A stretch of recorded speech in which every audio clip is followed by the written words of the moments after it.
Hello everyone, welcome back to my channel online classes by Kunjan Chauhan. और आज हमारा topic है editing group. Editing group home tab में सबसे लास्ट ग्रुप है। तो होम टैब में ऑलमोस्ट हमने सारा टॉपिक कवर कर लिए हैं, सारे टूल्स कवर कर लिए हैं जो भी बेसिक लेवल पर यूज़ किए जा सकते हैं। बाकी जो टॉपिक मैंने स्किप कर दिए हैं वो हम एडवांस लेवल में पढ़ेंगे। तो एडिटिंग ग्रुप में भी आप देखेंगे मैंने एक टूल पहले से ही डिफाइन कर दिया है विच इज़ फिल। तो अगर आप मेरी 9th और 9th ए वीडियो चेक करते हैं तो उसमें मैंने फिल टॉपिक अच्छे से डिस्क्राइब किया है। तो मैं फिल को छोड़कर AutoSum, clear, sort and filter and find and select, ये 4 टूल यहाँ पर डिस्क्राइब करूँगी। तो सबसे पहले है ऑटोसम। ऑटोसम जैसे कि आपको नेम से समझ में आ रहा है, ऑटोमेटिक सम। ये ऑटोमेटिक किसी भी फंक्शन को अप्लाई करने के लिए यूज़ होता है। सिर्फ सम ही नहीं, आप कोई सा भी फंक्शन इसके थ्रू अप्लाई कर सकते हैं। जैसे आप देख रहे हैं यहाँ पर इसके ड्रॉप डाउन पे क्लिक किया तो sum, average, count number, maximum, minimum, more function पे जाएंगे तो आपको और भी फंक्शंस मिलेंगे जो आप यहाँ से अप्लाई कर सकते हैं। तो अभी मैंने फंक्शन से रिलेटेड कोई भी डिस्क्रिप्शन नहीं दिया है, कोई भी वीडियो नहीं बनाई है। तो अभी हम सिंपल फंक्शन पर ही काम करेंगे। तो अगर मुझे फंक्शन की नॉलेज नहीं है लेकिन मुझे एक रेंज को सम फाइंड आउट करना है या उसका मैक्सिमम नंबर उस रेंज में से फाइंड आउट करना है, तो क्या करना पड़ेगा? जस्ट आपको वहाँ कर्सर रखना है जिस रेंज का आपको सम फाइंड आउट करना है। मैंने कर्सर रखा। ऑटो सम के थ्रू होता क्या है कि ये अपने आप एक रेंज को सिलेक्ट करता है जिसमें आपको सम फाइंड आउट करना है, जिस रेंज में आपको सम फाइंड आउट करना है। एंड सेकेंड इज, अगर आपको फंक्शन की नॉलेज नहीं है तो जो भी फंक्शन आप सेलेक्ट करेंगे उसका सिंटेक्स यानी उस फॉर्मूला को वो ऑटोमेटिक टाइप करके दे देगा। ठीक है, तो आपको जस्ट क्या करना है, ऑटो सम पर क्लिक करना है। रेंज सेलेक्ट हो गया, ये टॉप टू बॉटम या सॉरी बॉटम टू टॉप ये लेगा, यानी अपवर्ड ये रेंज सेलेक्ट करता है और साथ में जो फॉर्मूला उससे रिलेटेड है वो सिंटेक्स उसका टाइप कर दिया एंड प्रेस एंटर। और आप देख रहे हैं फॉर्मूला आपके सामने है और उसका आंसर भी। तो 1 to 5 का आपको ये टोटल फाइंड आउट करके दे रहा है 15। अगर आपको मैक्सिमम नंबर फाइंड आउट करना है तो भी सेम ही मेथड है। मैं ये डिलीट कर रही हूँ। आपको बस इसमें ड्रॉप डाउन पे जाना है, मैक्स सेलेक्ट करना है, रेंज सेलेक्ट हो गया, फॉर्मूला भी टाइप हो गया, एंटर प्रेस कीजिए, 5 आ गया। Maximum value is 5 with in this range. तो ऑटो सम के थ्रू आप मल्टीपल फंक्शन अप्लाई कर सकते हैं। Now next is clear. Clear button पे जैसे ही आप क्लिक करते हैं तो इसका ड्रॉप डाउन लिस्ट आया जिसमें आपको clear all, clear format, clear content, clear comment and clear hyperlink मिल रही है। जिसमें से पहला वाला टर्म जो है क्लियर ऑल, ये मैं स्किप कर रही हूँ क्योंकि क्लियर ऑल का मीनिंग है कि आप कंट्रोल ए करके पूरा शीट सेलेक्ट करें और डिलीट बटन अप्लाई कर दें, यानी कुछ डिलीट करना है तो उसके लिए क्लियर ऑल है। तो डिलीट बटन के थ्रू आप डिलीट कर सकते हैं, इसलिए मैं इसके नीचे ऑप्शन जो इंपॉर्टेंट है वो देख रही हूँ। सबसे पहला है क्लियर फॉर्मेट। फॉर्मेटिंग का मीनिंग होता है कि आपने किसी भी कॉलम या सेल को कलर अप्लाई किया या कोई स्टाइल अप्लाई किया तो फॉर्मेटिंग आप पहले अप्लाई कर लीजिए। यहाँ पर मैं क्या करती हूँ, यहाँ पर एक कलर इस तरीके से कलर अप्लाई कर दिया। अब मैं चाहती हूँ कि इसका जो कंटेंट है, डेटा है, वो डिलीट नहीं होना चाहिए लेकिन जो कलर है बैकग्राउंड वो डिलीट हो जाना चाहिए। तो आप यहाँ पर आएंगे, क्लियर फॉर्मेट, फॉर्मेट पे क्लियर करेंगे तो इसमें जो भी फॉर्मेटिंग अप्लाई की थी, आप देख रहे हैं बॉर्डर्स भी थे, वो भी फॉर्मेटिंग का ही पार्ट होते हैं, तो वो भी डिलीट हो गए। तो फॉर्मेटिंग सारी डिलीट हो जाएगी लेकिन कंटेंट डिलीट नहीं होगा। अब मैं अंडू कर रही हूँ और यहाँ पर अंडू करने के लिए आप कंट्रोल Z प्रेस करेंगे, कंट्रोल Z। तो अब आप देखेंगे यहाँ पर कलर आ गया और अब आपको यहाँ पे कलर एज इट इज रखना है लेकिन डेटा डिलीट करना है। मैं चाहती हूँ कि इस रेंज का डेटा डिलीट हो जाए बट कलर डिलीट ना हो। तो आपने क्लियर कंटेंट किया, इसका कलर सेम आपको नज़र आ रहा है वैसा ही है लेकिन इसका डेटा डिलीट नहीं हुआ, सॉरी कलर डिलीट नहीं हुआ है, डेटा डिलीट हुआ है। Now next is clear comments. अगर आपको कमेंट डिलीट करने हैं, सबसे पहले तो हमें 2 चीज़ें पता होनी चाहिए कि कमेंट है क्या और कमेंट अप्लाई कैसे करेंगे, उसके बाद ही हम इसको डिलीट करना सीख सकते हैं।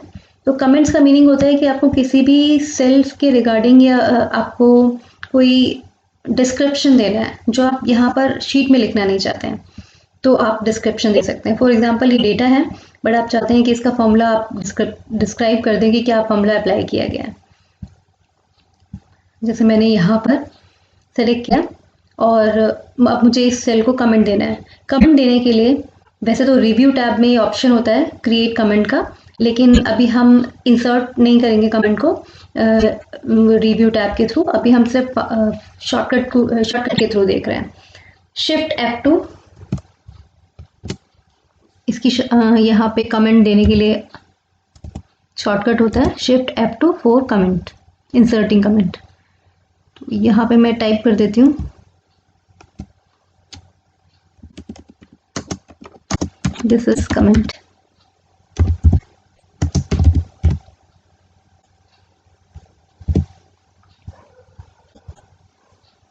अभी हमने कमेंट अप्लाई करना सीख लिया। शिफ्ट F2 के थ्रू आप कमेंट अप्लाई कर सकते हैं। नाउ अब आपको कमेंट डिलीट करना है, तो इसी सेल में क्लियर कमेंट पे जाएंगे और अब आप देखेंगे इस सेल में कमेंट नहीं है। नेक्स्ट है क्लियर हाइपरलिंक।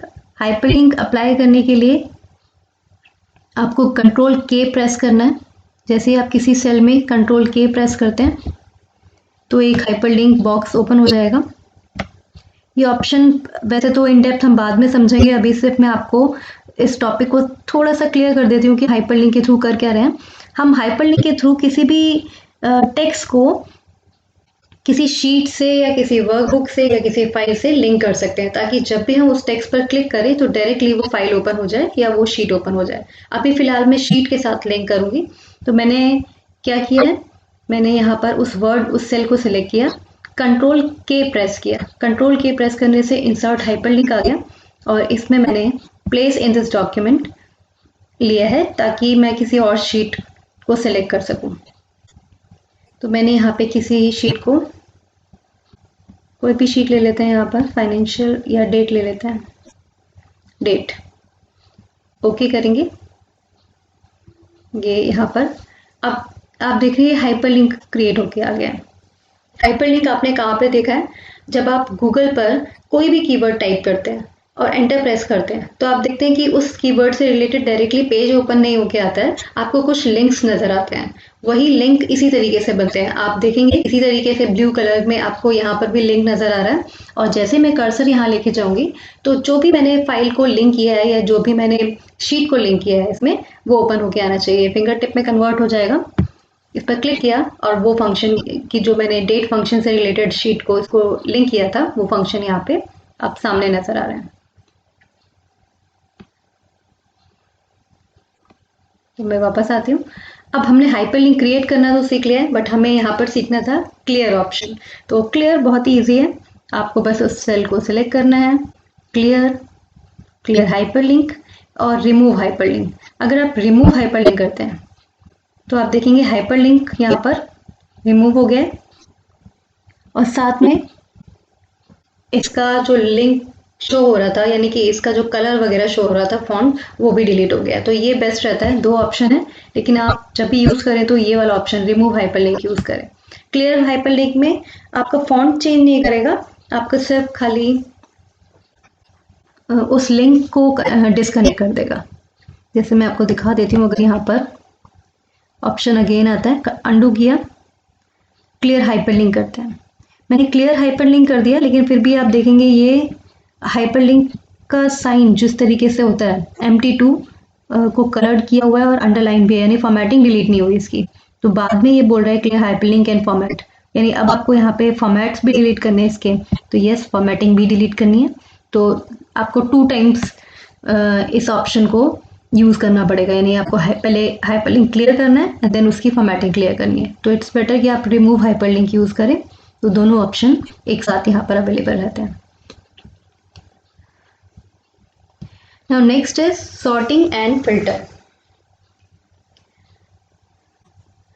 Sorting का मीनिंग होता है arranging data into particular order, ascending order और descending order। यानी कि अरेंज करना है। आपके पास डेटा है, सीरियल नंबर अगर आप देखेंगे इसमें तो वो अरेंज किया हुआ है 1 2 3 4 5, यानी स्मॉलेस्ट टू लार्जेस्ट तक। अगर मैं चाहती हूँ कि ये डेटा मेरा लार्जेस्ट टू स्मॉलेस्ट हो, यानी 5 4 3 2 1 नजर आए, तो इसको आप अरेंज कर सकते हैं, सॉर्ट कर सकते हैं। टेबल सेलेक्ट कर लिया। टेबल सेलेक्ट करने के बाद आपको sort smallest to largest already था, तो मैं अब यहाँ पे लार्जेस्ट टू स्मॉलेस्ट ले रही हूँ ताकि 5 4 3 2 1 इस तरीके से नजर आए। तो इट्स 5 4 3 2 1। और अगर आपको अगेन इसको स्मॉलेस्ट टू लार्जेस्ट में कन्वर्ट करना है तो आप इस तरीके से कन्वर्ट कर सकते हैं।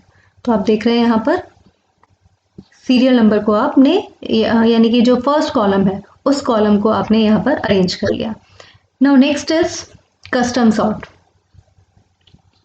कस्टम सॉर्ट का मीनिंग क्या है कि ये जो ऊपर के आपने जो ऑप्शन दोनों देखे वो हमेशा लेफ्ट मोस्ट कॉलम पर काम करते हैं, यानी आप सीरियल नंबर वाइज ही सॉर्ट कर सकते हैं पूरा डेटा को। नॉर्मली क्या रहता है कि हमने एक प्राइमरी की बना लिया, उस पर डिपेंडेंसी है, यानी सीरियल नंबर या रोल नंबर उस पर डिपेंडेंसी है, उसकी रिकॉर्ड के अकॉर्डिंग हमें चेक करना होता है। लेकिन फिर भी अगर आपको यहाँ पे कोई पर्टिकुलर कॉलम के अकॉर्डिंग सर्च करना है, कोई सॉर्ट करना है, फॉर एग्जाम्पल मुझे यहाँ पर परसेंटेज, हाईएस्ट परसेंटेज के अकॉर्डिंग मुझे सॉर्ट करना है, तो उसके लिए मुझे या तो ये लेफ्ट में रखूं कॉलम या फिर क्या करूं, कस्टम सॉर्ट अप्लाई कर दूं। तो इसमें आपको टेबल सेलेक्ट करनी है, कस्टम सॉर्ट। कस्टम सॉर्ट में सबसे पहली चीज आप चेक करेंगे माय डेटा हैज हेडर्स, ये चेक्ड है या नहीं। अगर ये चेक नहीं है तो आपका यहाँ पे शो करेगा कॉलम ABC, कॉलम्स की जो हेडिंग है उसका नेम नहीं आएगा। तो हेडर्स बनाने के लिए आप इसको चेक करेंगे तो हेडिंग में कन्वर्ट हो जाएगा। अब आपको सारे ये हेडिंग्स नजर आ रहे हैं। आपको परसेंटेज पर क्लिक करना है। वैल्यू, आपको ये वैल्यू वाइज सॉर्ट करना है या सेल कलर वाइज सॉर्ट करना है या फॉन्ट कलर वाइज। तो अभी परसेंटेज में मैंने कोई कलर अप्लाई तो किया नहीं है, तो आप यहाँ पे वैल्यू वाइज करेंगे, स्मॉलेस्ट टू लार्जेस्ट, ओके किया। और आप देख रहे हैं यहाँ पर 30 46 70 74 एंड 90। तो स्मॉलेस्ट टू लार्जेस्ट हमने सॉर्ट किया था, तो उसी के अकॉर्डिंग ये आपका परसेंटेज वाइज सॉर्ट हो गया। आप सीरियल नंबर भी देखेंगे तो आप अनअरेंज्ड है। मैं अनडू कर रही हूँ, Ctrl+Z। नेक्स्ट इज, अगर आपको कस्टम सॉर्ट में कलर वाइज सॉर्ट करना है तो आप कलर वाइज भी सॉर्ट कर सकते हैं। जैसे आप देख रहे हैं यहाँ पे स्टेटस है, इसमें फेल और पास इन दोनों के लिए डिफरेंट कलर है। पास पर कोई भी कलर अप्लाइड नहीं है और फेल पर रेड हाईलाइटेड है। तो अगर मुझे यहाँ पे कलर वाइज सॉर्ट करना है तो टेबल सेलेक्ट करने के बाद कस्टम सॉर्ट। कस्टम सॉर्ट में आपको कौन से कॉलम के ऊपर अप्लाई किया हुआ है, तो दैट इज स्टेटस। और स्टेटस में वैल्यू आपको लेनी है सेल कलर वाइज। वैसे मैंने यहाँ पे सेल कलर और फॉन्ट कलर दोनों ही अप्लाई किए हुए हैं। आप यहाँ पर देखेंगे सेल कलर का मीनिंग है जो बैकग्राउंड कलर है, फॉन्ट कलर का मीनिंग है जो टेक्स्ट के ऊपर आपने कलर अप्लाई किया हुआ है। तो फिलहाल मैं बैकग्राउंड कलर के बेसिस पर टेक्स्ट को सॉर्ट कर रही हूँ। तो आप देखेंगे यहाँ पे ऑन टॉप क्या रखना है आपको, दो चीजें हैं, नो सेल कलर और बैकग्राउंड कलर रेड। तो मैंने रेड ले लिया, ऑन टॉप होना चाहिए। आप देखेंगे यहाँ पर दो ऑप्शन है, on top and bottom. Okay करेंगे और ऑन टॉप रेड हाईलाइटेड चाहिए था, तो ये कलर वाइज सॉर्ट हो गया। इस तरीके से उसमें और भी काफ़ी सारे ऑप्शन हैं, तो आप उसे इसी तरीके से यूज़ कर सकते हैं। Now next is filter. Filter option मैंने डेटा टैब में फिल्टर एंड एडवांस फिल्टर ये दोनों ऑप्शन पहले ही कवर कर दिए हैं। तो सेम यहाँ पर भी वही चीज़ें हैं। तो मैं अभी इस वीडियो में ये स्किप कर रही हूँ। आप काइंडली इस टॉपिक के लिए आप मेरा डेटा टैब में एडवांस फिल्टर ऑप्शन चेक करें। Now next is find and select. Find करने के लिए कोई डेटा,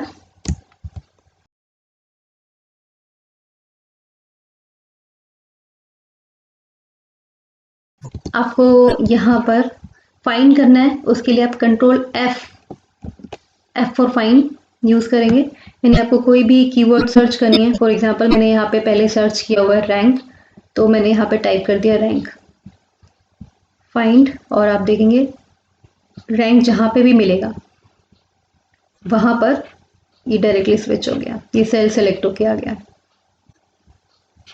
रिप्लेस का मीनिंग है कि आपने कोई वर्ड को रिप्लेस करना है, कि आपने यहाँ पे MT2 लिखा हुआ है लेकिन यहाँ पे MT2 नहीं, मॉड्यूल टेस्ट 2 लिखना था। तो इसके लिए आपको क्या करना है, या एम्प्टी की जगह हम चेंज कर देते हैं, एम्प्टी की जगह हमें मॉड्यूल टेस्ट लिखना है। तो आप देखेंगे यहाँ पे empty1, empty2 एंड empty3 तीन जगह है जहाँ पे आपको एम्प्टी की जगह मॉड्यूल टेस्ट चाहिए। तो कंट्रोल H करेंगे आप और रिप्लेस ऑप्शन ओपन होके आ जाएगा और यहाँ पे आप लिखेंगे एम्प्टी। एम्प्टी को आपको रिप्लेस करना है विद मॉड्यूल टेस्ट।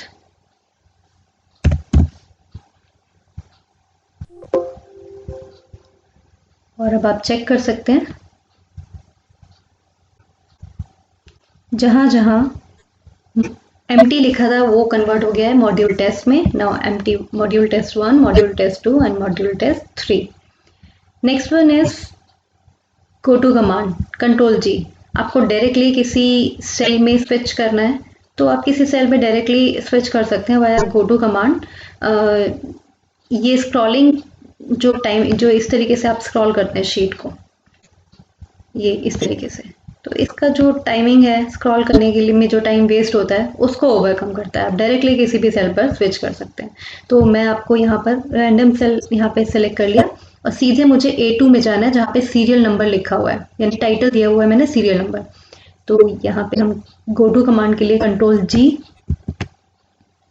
और ये रेफरेंस पूछ रहा है। रेफरेंस का मीनिंग होता है एड्रेस, कि कौन से एड्रेस सेल एड्रेस में आपको जाना है।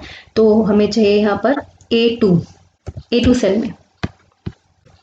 ओके करेंगे और डायरेक्टली आप देख रहे हैं A2 सेल में कर्सर हाईलाइट हो गया। तो ये था एडिटिंग ग्रुप। अभी हमने बेसिक लेवल पे सीखा, इसमें बहुत सारी चीज़ें हैं तो हम एडवांस लेवल पे इसे कंप्लीट करेंगे। होम टैब में अभी बेसिक लेवल पे सारे टूल्स हमने कंप्लीट कर लिए हैं। तो इसके बाद हम नेक्स्ट वीडियो स्टार्ट करेंगे डेटा टैब की, और डेटा टैब में काफ़ी सारे टॉपिक हमने कवर कर लिए हैं। नाउ नेक्स्ट हम डेटा वैलिडेशन से स्टार्ट करेंगे जो काफ़ी ज़्यादा इंपॉर्टेंट टॉपिक है। तो अगर आपको मेरी ये वीडियो पसंद आई है, kindly hit like and please subscribe my channel if you haven't subscribed, and thank you so much for watching my video.